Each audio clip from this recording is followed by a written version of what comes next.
Super Nintendo World, as I'm sure you can imagine, is a pretty magical place, but it can be pretty overwhelming, and there's a lot to do. So in this guide, I wanted to compile 20 awesome things that can give you an idea of where to get started. So with that being said, let's go.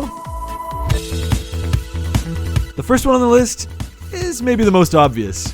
Go through a warp tunnel. There's a green pipe iconic to the Mario franchise as soon as you enter the park, and going through it will land you smack dab in the middle of Peach's castle. It's a lot of fun and the perfect way to start your adventure here. Eric, look! What is this place? It's beautiful. Number 2, grab an amiibo bracelet. An important note about Super Nintendo World is that many of its experiences are strongly tied to an app on your phone, which interacts with a wristband that you buy at the park. This may sound like a lot, but the wristband is actually a really cool accessory, and it grants you access to features you wouldn't have otherwise. It really adds to your enjoyment of the park, as you can use the app to track how many coins you've collected, how many mini games you've played, and a lot more. Number 3, take photos with Mario. There's an event space located in the middle of the park where Mario, Luigi, and other characters from the Mario universe will often show their face and put on a little show, making for the perfect photo opportunity. Speaking of photo opportunities, the attention to detail found in Super Nintendo World is truly extraordinary, and the amount of picturesque photos you can take are infinite. My personal favorite is the Super Nintendo World sign, complete with 3 warp pipes for you and some friends. It makes for not only a great Instagram post, but just a generally good time. Number 5, ride on Mario Kart. This is arguably the main attraction of Super Nintendo World and gathers the biggest amount of crowds by far. It's a fascinating mix of live Mario Kart racing, mixed with augmented reality goggles, creating for an experience unlike any other. This ride has you facing off against another team, where you'll race through countless familiar stages through the Mario Kart universe, all while throwing shells at AR characters displayed in front of you. If you've ever played a Mario Kart game before, this should all be familiar to you, but it is a whole other level when you're the one sitting in the kart. Alright, now before we go any further, I just want to take a moment to thank this episode's sponsor, me! If you're enjoying the video, please consider liking and subscribing. And with that, let's continue. Number 6, listen to the music. This one might seem arbitrary, but just hear me out.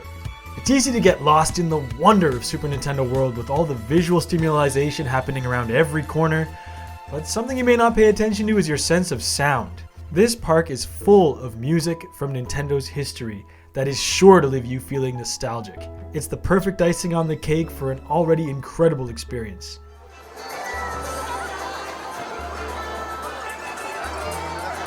Dine in Toad's Cafe. If you've ever wondered what it might be like to dine within the Mushroom Kingdom, this is the place to do it. Just eating here feels like an event in itself. The attention to detail here is incredible.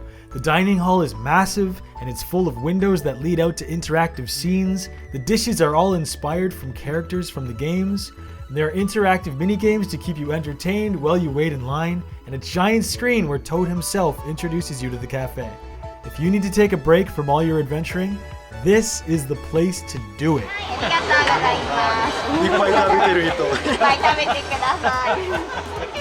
Number 8, punch a brick block. Just like the games, sometimes they're empty, sometimes they have surprises, but they'll always play one of those iconic Mario sound effects. Collect coins.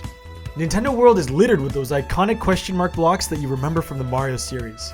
Well, the coolest thing about them here is that you can actually use them to collect coins and cheer on your team members at the park. Number 10, play for your team. Speaking of which, when you buy a wristband amiibo at the park, you're not just buying a design for your favorite character, you're actually becoming a part of that character's team to compete for daily challenges and high scores.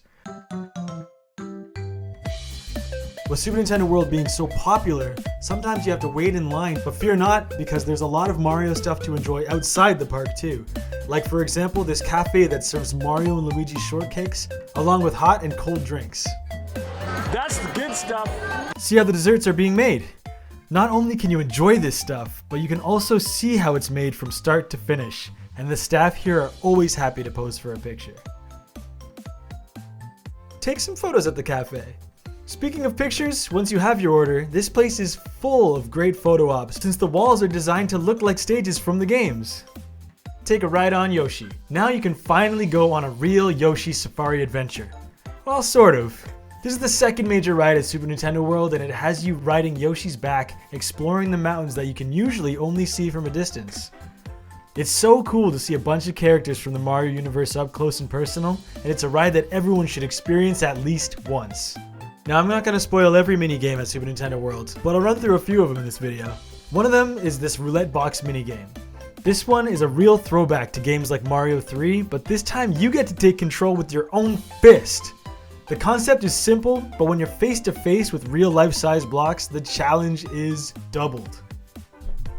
Go through the Bobomb maze. The Bobomb underground maze is a perfect showcase of Nintendo ingenuity and love for designing specially crafted worlds, but put into real life. It's complete with a small maze, punching blocks along the way, and a puzzle that requires participation from multiple people to complete. The first room in this place even has you fighting enemies from the Mario universe on a gigantic monitor while onlookers cheer for you. Your prize for completing this maze is a key that you can use at Baby Bowser's hideout. More on that in a minute.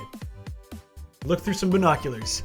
I love this one. There are these binoculars scattered throughout the park that are very reminiscent of Super Mario 3D World that allow you to see a live feed of your real life surroundings, but you can zoom in and out and discover AR characters that are incorporated into the mix as well. This is such a cool example of connectivity to the Super Nintendo World app because if you find certain characters while looking through the binoculars, it'll interact with the wristband that you're wearing and you'll collect points which you can then use within the app itself. It should come as no surprise that there are tons of gift shops in Super Nintendo World. It's a great place to scoop up some official Nintendo merchandise. These shops are home to accessories, clothing, sweets, all kinds of stuff that you can't find anywhere else but here. If you're coming to Super Nintendo World and it's a once-in-a-lifetime trip for you, I definitely suggest bringing some extra cash to bring home some souvenirs. Number 19, collect presents at the cafe. I touched on this one earlier, but there's a mini game while you wait in line at the Toad Cafe where you can scan your amiibo bracelet and pick between a big present and a small present. Your reward will vary depending on which one you choose. Simple, but fun. And finally, number 20. Baby Bowser's hideout is nothing short of incredible. Coming here is your reward for collecting 3 keys throughout the park, and that alone is no easy task. The story here is that Baby Bowser has captured a golden mushroom, and it's up to you and a small team to get it back.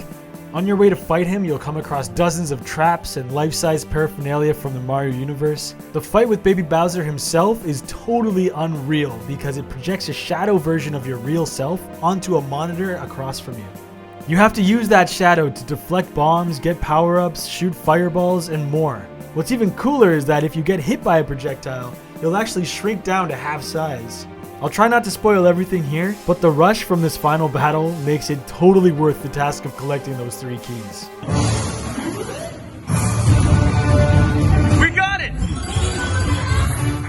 28! So that's it for my 20 tips on Super Nintendo World. There's actually a lot more to discover, and I truly hope that each and every one of you can eventually come down here and enjoy it for yourself.